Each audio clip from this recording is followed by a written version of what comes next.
What's up guys, how's it going and welcome to the Minute channel. Today we have another discussion video here, slash news, because I'd like to discuss whatever the news may be that are going on right now in the world of Atlus or Persona, whatever it may be.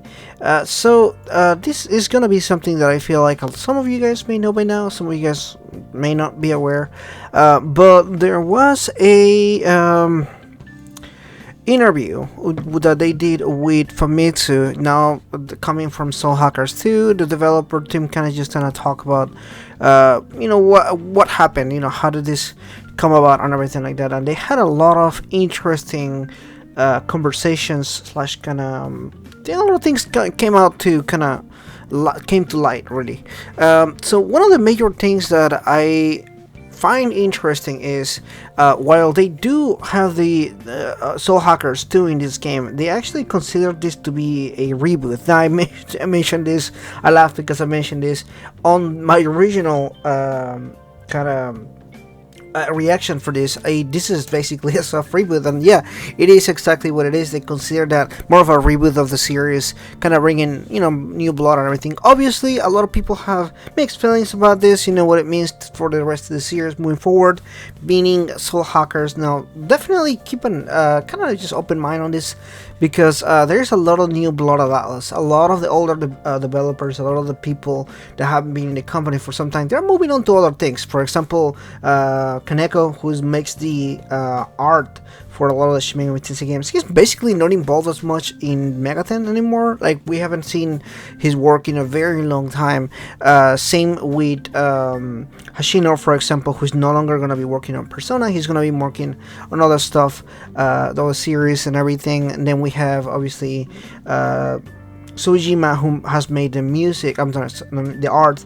He's also doing other stuff, like all of the art that we've seen recently from Persona art is actually being from the Atlus art team as a whole, not particularly Sujima doing the art anymore. And it's seen with all the stuff, we talked about the music and everything like that. So just keep in mind, the old teams of Persona and Shin Megami Tensei, they have changed a lot over the years, and it's probably gonna change more. Obviously, people get older, they are tired of doing the same work with the same series for a long time. So this is something that happens all the time, I feel, in different series and everything. You hear directors and writers and everything, they move on and everything.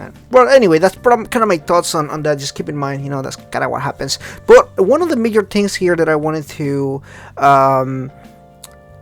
one of the things that I wanted to point out is the fact that they mentioned in this kind of interview that the whole reason for Soul Hackers is the fact that it was received fairly positive whenever they did the kind of survey that they done from time to time. Now this is awesome news.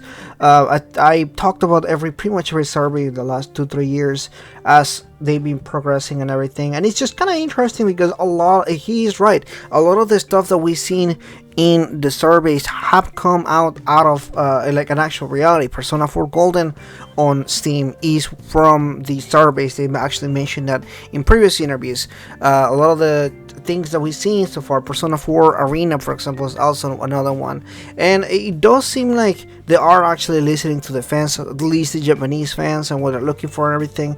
Keep in mind, they really still look at the Japanese fans as kind of like their core audience. We're kind of just extras on the side and everything. Obviously not a good look for us in the Western audience, but overall it's kind of nice to see that they are actually looking into kind of looking something, following the results of surveys, and that does give me more hope as a fan to kind of see what they come up with next. They mention a lot of crazy stuff on the surveys, and a lot of this stuff, it is coming true. Like the fact that Soul Hackers is coming to Xbox, that is a really big deal. That's something that I feel like a lot of people are overlooking, and some people may be focusing more on there's no Switch. Yeah, but there's Xbox, there's PC version, there's PlayStation version. It's actually being released at the same time on both the West and Japan, at this worldwide. Like, there's so many of these little things that I feel like a lot of people really overlook.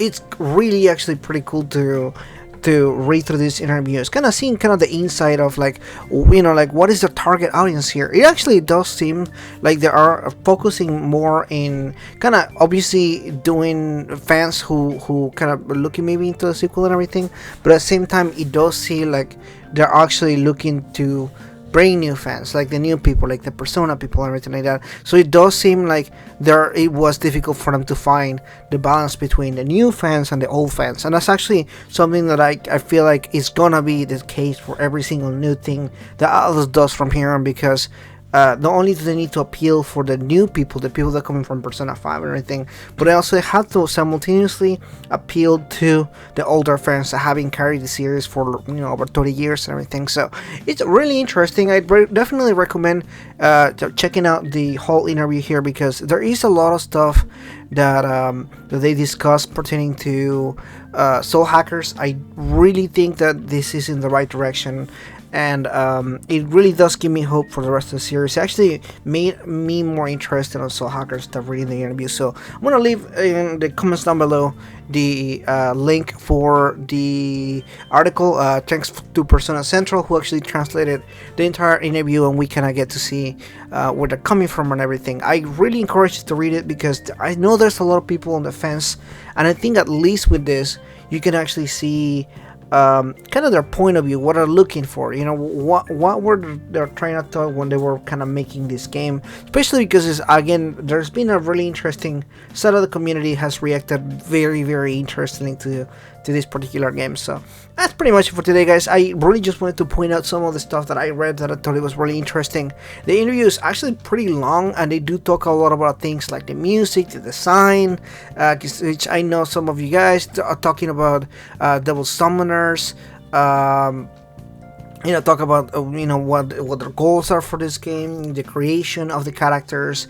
It definitely goes in depth, and I feel like the interviewer actually did a pretty good job kind of just finding out more information and everything. But I want to hear your thoughts in the comments down below. I'm probably gonna make another video pointing out some other things they mentioned in this that I thought that it was extremely interesting and almost aligning on a way, because seeing kind of what they're trying to tell us and everything. So like and subscribe if you haven't already. Let me see your comments down below for what you think of the interview, and what do you think about the survey thing, because I think that's one of the things that kind of really stuck out to me so much, as far as like, wow, this game actually came out from the surveys, and seeing how well received, you know, like that part of us and everything. So I want to hear your thoughts. Thank you so much for watching this, guys. Like and subscribe, and I'll see you guys on the next video. Bye bye.